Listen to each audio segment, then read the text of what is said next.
నమస్తే అన్న, అందరికీ నమస్కారం. కువైట్లో జెమినీ సీజన్ యొక్క రెండవ దశ ప్రస్తుతం నడుస్తూ ఉందన్నమాట.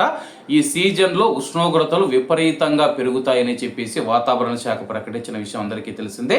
కువైట్లో ఎండల తీవ్రత ప్రజలకు భయాందోళన కలిగిస్తూ ఉంది.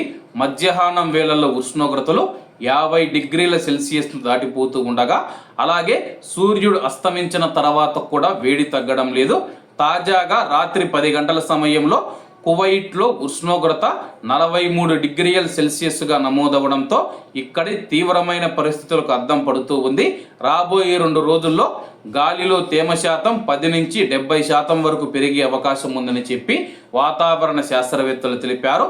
తేమ పెరగడం వల్ల ఉష్ణోగ్రత ప్రభావం మరింత ఎక్కువై ముఖ్యంగా రాత్రి వేళల్లో మరియు ఉదయాన్నే బయట వాతావరణం మరింత ఉక్కపోతగా మారనుందని చెప్పేసి ఈ పరిస్థితుల దృష్ట్యా కువైట్లోని ప్రజలు జాగ్రత్తలు వహించాలని చెప్పి అధికారులు హెచ్చరించారు.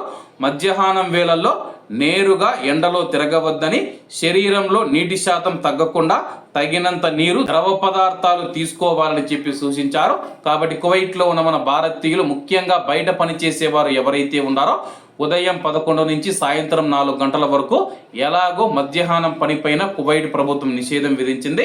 కాబట్టి బయట పనిచేస్తూ ఉన్న ప్రవాస కార్మికులు, భారతీయ కార్మికులు ఎవరైతే ఉన్నారో చాలా జాగ్రత్తగా ఉండండి. రాత్రి వేళల్లో 43 డిగ్రీల సెల్సియస్ ఉష్ణోగ్రత నమోదైందంటే కానీ ఇది మామూలు విషయం కాదు. రాత్రి వేళల్లోనే 10 గంటలైనా సరే కానీ ఉష్ణోగ్రతలు తగ్గకపోతే ఇంకా ఎప్పుడు తగ్గాలని చెప్పేసి కువైట్లో ఉన్న ప్రజలైతే భయాందోళనలు అయితే వ్యక్తం చేస్తూ ఉన్నారు.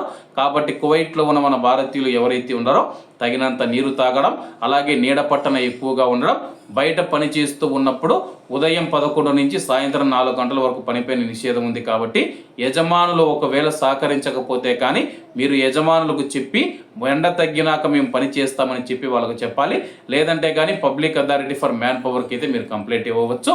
కాబట్టి అందరూ బాగుండాలి, అందులో మనం ఉండాలి. అందరికీ నమస్తే అన్న, జై హింద్.